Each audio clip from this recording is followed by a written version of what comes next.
They say the screams didn't sound like men, they sounded like the earth itself was in pain. Summer, 1462. Stop.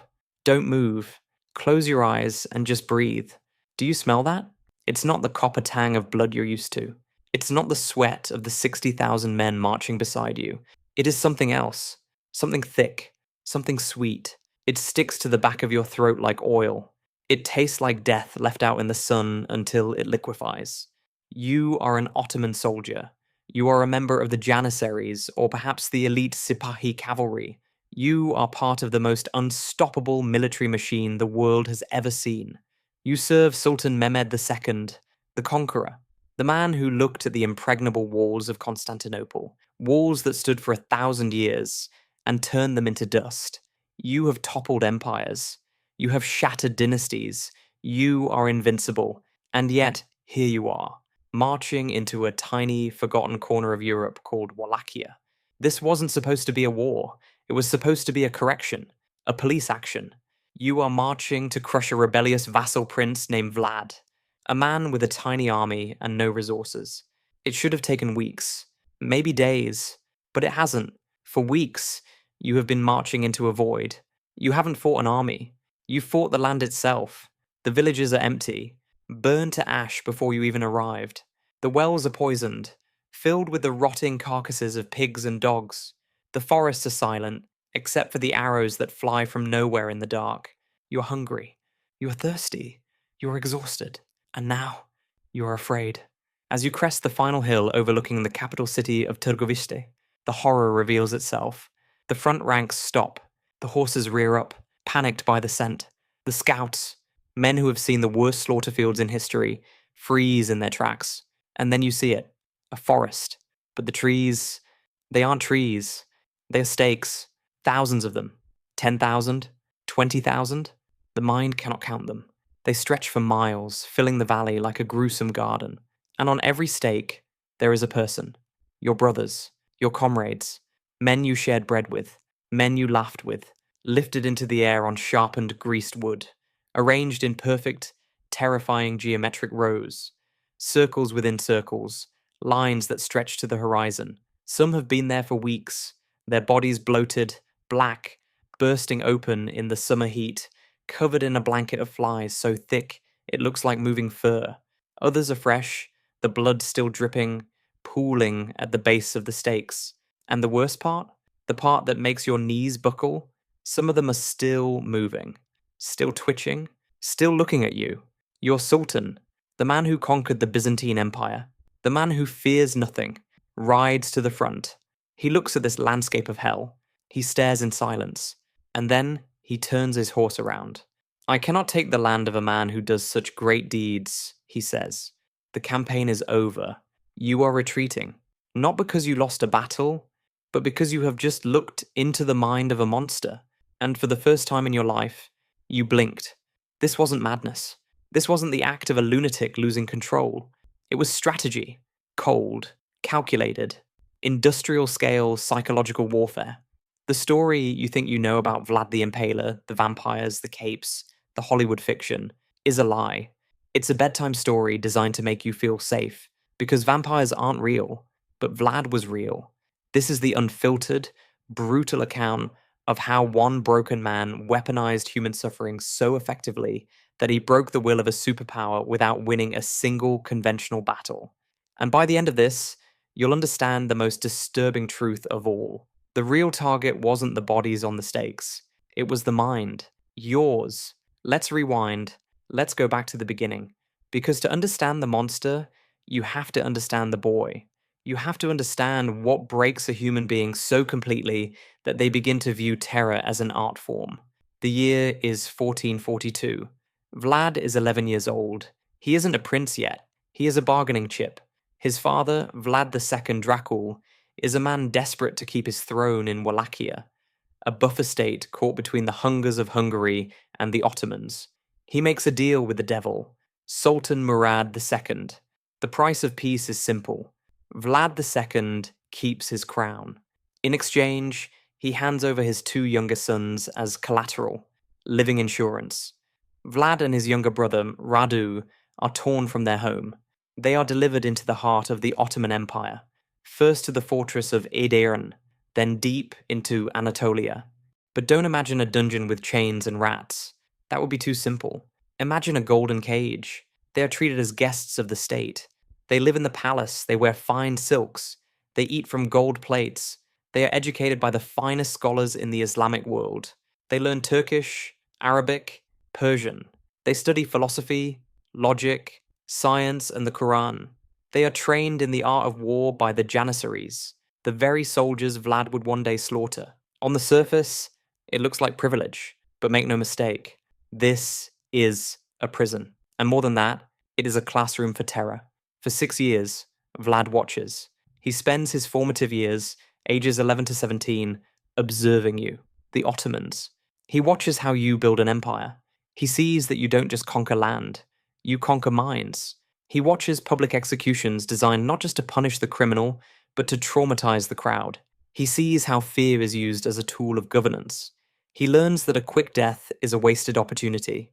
He learns that terror, when applied with surgical precision, creates order. And he learns something else. He learns what it means to be powerless. His brother Radu is different. Radu is soft, handsome, malleable. Radu adapts to the cage. He befriends the Sultan's son, the young Mehmed. He converts. He becomes Ottoman in everything but name. But Vlad is granite. He refuses to bend. Ottoman court records describe him as difficult, defiant, stubborn, and for this, he is punished. We don't know the exact details. History is blurry here, but there are whispers, beatings, psychological torture, being forced to watch things no child should see. Something fundamental broke inside him during those years, or perhaps, more accurately, something crystallized. He developed a persecution complex so deep it touched the bone. He developed an obsessive need for control. He wasn't just suffering, he was studying. Every beat, every scream, every tactic used against him, he filed away in his memory. He was building a mental arsenal. In 1448, after 6 years of captivity, he is released. He returns to Wallachia. He is 17 years old. He expects a home. He finds a graveyard.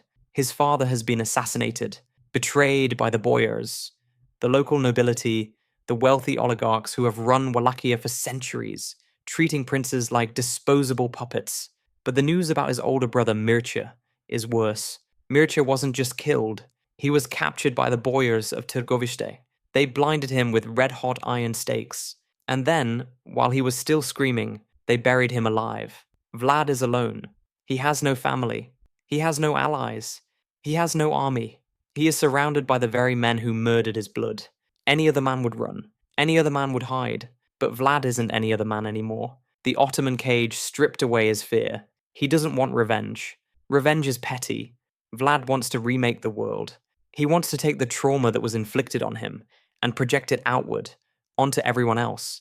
He spends years in exile, plotting, waiting, sharpening his mind like a blade. In 1456, with Hungarian backing, he returns. He seizes the throne, and the monster is finally born. His first act of true Vlad theatre happens on Easter Sunday, 1457, the coronation feast. He invites the boyar families to his palace, the same men who killed his father, the same men who buried his brother, hundreds of them. They arrive in their finest velvets and furs, their wives dripping in jewelry. They think they are safe.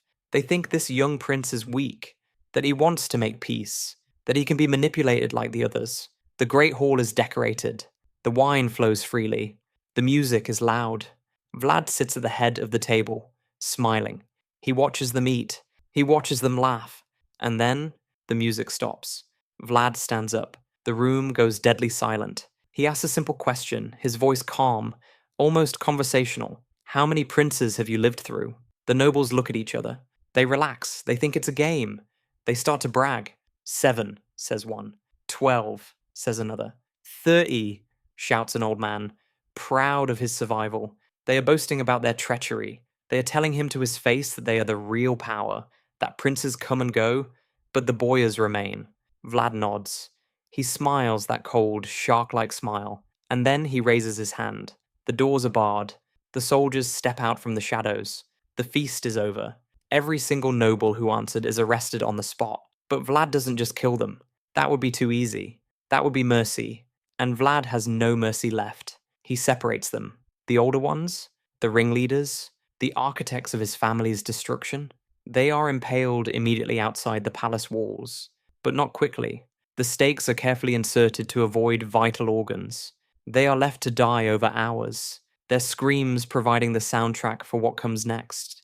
The younger ones, the strong ones, their wives, he doesn't kill them. He strips them of their fine clothes, he puts them in chains, and he marches them 50 miles north into the mountains to the ruins of Poenari Castle. He gives them a choice that isn't a choice. You want a fortress? Build it. For months, they haul stones up the sheer cliffs with their bare hands. They work in the mud. They work in the snow.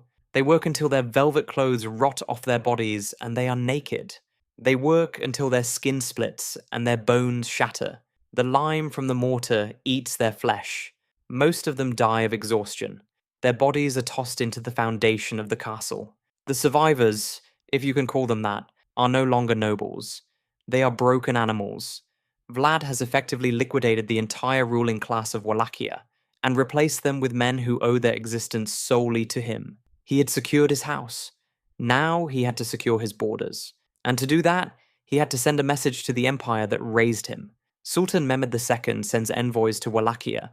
He demands the annual tribute, the tax of gold and boys. And he demands that Vlad come to Constantinople to kiss the ring, to submit. Vlad knows it's a trap. He knows if he goes, he never comes back. The Ottoman envoys enter Vlad's court. They are proud men. They stand before the prince and refuse to remove their turbans. When Vlad asks why, they explain it is their custom, a religious observance. They expect him to be offended, or perhaps they expect him to be cowed. Vlad nods.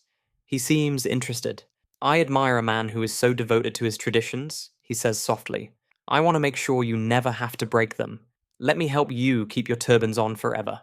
He snaps his fingers. His guards seize the ambassadors. They hold them down. They don't bring swords. They bring hammers and long iron nails. Vlad orders his men to nail the turbans directly into the skulls of the envoys. Pause. Imagine the sound. Iron hitting bone. The screams. The blood running down their faces. Soaking into the silk. He didn't kill them immediately. He mutilated them in a way that was both symbolically loaded and medically calculated to ensure they would survive the journey back. He sent them back to Constantinople as walking messages. Can you imagine them stumbling into the Sultan's court, permanently disfigured, their minds shattered by pain? When Mehmed saw his men, he understood instantly. This wasn't a rebellion. This was a challenge. The childhood friend was dead. In his place stood a man who had taken the Ottoman playbook on terror and rewritten it in blood. War was now inevitable. But before the armies march, we have to talk about the stake. We have to understand the mechanics of the nightmare. Because most people think impalement is just stabbing someone with a big stick. It isn't. It is engineering. It is anatomy. Vlad's method was far more sophisticated. Based on medical analysis and contemporary accounts, here is how it actually worked. The stake was long, often greased with tallow or oil. The tip wasn't sharp like a needle, it was rounded. Why? Because a sharp tip pierces organs and kills quickly. A rounded tip pushes organs aside. The victim was laid face down. The stake was inserted through the rectum. Then, the victim's legs were tied to horses, or men would pull, slowly driving the stake into the body. But here is the genius. The sick, twisted genius. The angle was calculated perfectly to follow the spine, missing the kidneys, missing the liver, missing the heart, missing the lungs. Then, the stake was planted in the ground. Gravity took over. The victim's own body weight would slowly pull them down, forcing the wood deeper and deeper. The stake would eventually emerge from the mouth, or the neck, or the shoulder. If done correctly, the victim didn't die. Not for hours. Sometimes, not for days. They hung there, suspended in absolute agony, unable to move, unable to breathe without pain, watching the world go on around them. Vlad staged these displays like art installations. He placed them in public squares, along trade routes, outside city gates. He created a hierarchy, peasants on low stakes, nobles on high ones. He arranged them in geometric patterns, Concentric circles, stars, rows. It was a demonstration of control. It said, I have so much power that I can choreograph your suffering. There is a famous story, spread by German pamphlets in 1462. They claim Vlad dined among the impaled, that he set up a table in the middle of a forest of dying men, eating his bread and meat calmly, perhaps even dipping his bread in the blood that pooled on the ground. Did he actually dip the bread? Maybe, maybe not. It sounds like propaganda, but the fact that people believed it tells you everything. It tells you that Vlad had successfully cultivated an image of someone who had transcended human morality. He was telling the world, your horror does not touch me. I am the master of it. And now, we return to the summer of 1462, the final exam. Sultan Mehmed II has had enough. He assembles the army. Estimates range from 60,000 to 90,000 men, a force more than 3 times the size of Wallachhia's entire male population. He is coming to exterminate Vlad. Vlad has maybe 20,000 men, mostly peasants, farmers, shepherds. If he meets the Ottoman army on an open field, he dies in an hour. So he refuses to give you a battle. He initiates the scorched earth. As the Ottoman army crosses the Danube, they step into a wasteland. Vlad has ordered his own people to burn their homes, to poison their own wells, to slaughter their own livestock. The population has retreated into the deep forests and mountains. You are marching through a dead country. There is no food. There is no water. The sun beats down. And then the psychological war begins. Vlad has trained specialized guerrilla units, men who know the forests like the back of their hands. They strike at night, always at night. Small groups of 50 or 100 men.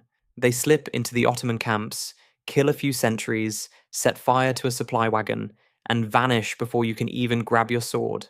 You stop sleeping, you start to hallucinate. You are hungry, thirsty, and terrified. The forest feels like it has eyes. But Vlad's masterpiece comes on the night of June 17th, 1462, the night attack. He captures Ottoman spies. He tortures them until they reveal the location of the Sultan's tent. He realizes he has one chance, one suicide mission to end the war. He gathers 10,000 of his best men. He dresses them in captured Ottoman uniforms. He gives them torches, and under the cover of pitch darkness, they march right into the center of the Ottoman camp. Imagine the confusion. 10,000 men, looking like you, speaking your language, suddenly pulling out swords and screaming. Tents are set on fire, horses stampede, trampling soldiers in their sleep. Ottomans are killing Ottomans in the panic. Vlad leads the charge personally. He is cutting a path toward the Sultan's pavilion. He gets close. Some historians say he was within a few hundred yards of Mehmed himself. He wants to cut the head off the snake, but the Janissaries hold. They form an unbreakable ring of steel around their sultan. Vlad realizes the sun is coming up. He can't break through. He whistles, and his men vanish into the morning mist as quickly as they appeared. The sultan is alive, but the army is broken. The psychological damage is catastrophic. You have been attacked in your bed by a ghost. You are marching against a demon, but Mehmed pushes you on. We are close, he says. We will take the capital. We will end this. You march to Târgoviște. The gates are open. The city seems quiet, too quiet. And then you smell it. And then you see it. The forest of the impaled. Let's be precise about the numbers. Ottoman historians, trying to minimize the shame, say 10,000 bodies. Western sources say 20,000. Let's split the difference. 15,000 human beings. That is a field of bodies 2 miles long and half a mile wide. Vlad had spent months preparing this. He emptied the jails. He captured Ottoman prisoners. He used his own people. He created a museum of death. At the front, on the highest stake, gilded in gold, is the body of Hamza Pasha, the Ottoman general sent to capture him. He is still wearing his uniform, rotting in the sun. It is a personal message to Mehmed. This is what I do to your best men. Come and see what I will do to you. The Ottoman army breaks. These are men who have stormed cities, men who have walked through fire, but they cannot walk through this. They vomit. They cry. They refuse to move forward. Sultan Mehmed stops his horse. He looks at the geometric perfection of the slaughter. He looks at the sheer scale of the will required to do this, and he utters those famous words. It is not possible to deprive of his country a man who has done such great deeds, who knows how to put his power to such use. He turns back. The Ottoman Empire, the superpower of the age, retreats, defeated not by a superior army, but by a superior nightmare. Vlad had won. But here is the tragedy. The thing about terror is that it has no off switch. You cannot be a monster only to your enemies. Eventually, you become a monster to everyone. Vlad's paranoia grows. He begins impaling his own subjects for the slightest infractions. A merchant cheats on a scale? Impaled. A wife lies to her husband? Impaled. A village whispers against him? Impaled. The fear that saved Wallachia begins to suffocate it. His allies turn on him. The Hungarians realize he is a liability. His brother, Radu, returns with Ottoman gold and a promise of peace. The people of Wallachia, exhausted by living in a slaughterhouse, open the gates to Radu. In November 1462, just months after his greatest victory, Vlad is forced to flee. He rides into the mountains, seeking refuge with the Hungarian king Matthias Corvinus. He expects an army. Instead, he gets chains. King Matthias arrests him. He forges letters claiming Vlad was conspiring with the Ottomans. It's a lie, but it's a convenient one. Vlad is locked away. He spends 12 years in captivity, not in a dungeon, but in a comfortable house arrest. But the itch remains. The Russian narrative tells us that even in prison, he caught mice and birds, tortured them, and impaled them on tiny slivers of wood. The king of the impaled forest, reduced to impaling rats in a cage, he gets one last chance. In 1476, he is released. He returns to Wallachia. He reclaims his throne. But the world has moved on. The fear has faded. 2 months later, he is dead, killed in a murky battle near Bucharest. Some say the Ottomans got him. Some say his own men, mistaking him for a Turk in the fog, struck him down. Some say his own people assassinated him to stop the terror from starting again. His head is severed, preserved in a jar of honey, sent to Constantinople. The Sultan finally gets his wish. He displays the head on a stake in the city centre. The Impaler, finally impaled. His body? Legend says it lies in Snagov Monastery, on a lonely island. But when archaeologists opened the tomb in the 1930s, it was empty. Just the bones of a horse and a few ancient garments. To this day, we don't know where he really is. So, what do we do with this story? In Romania, he is still a hero. You can buy mugs with his face on them. He is the strong leader who stood up to the invaders. In the West, he is Dracula, a cartoon monster, a vampire. It's easier to think of him as a vampire. It separates him from us. Vampires aren't human. But the real horror, the thing that should keep you awake at night, is that Vlad was human. He wasn't born a monster. He was created. He was a boy who was broken by a system of terror, who learned the rules of that system, and then played the game better than anyone else. The Forest of the Impaled wasn't madness. It was applied psychology. The night attack wasn't chaos. It was precision. And the most terrifying part? It worked. Against the greatest army on Earth, against impossible odds, terror won. Vlad proved that if you are willing to abandon your humanity, you can achieve the impossible. The question isn't whether Vlad was evil. That's obvious. The question is, what does it say about us that his methods were so effective? And what other calculated horrors are hiding in the shadows of history, waiting to teach us lessons we'd rather not learn? If you want to keep uncovering the uncomfortable truths that textbooks bury, if you want to understand the psychology of the darkest minds in history, hit subscribe. We are just getting started.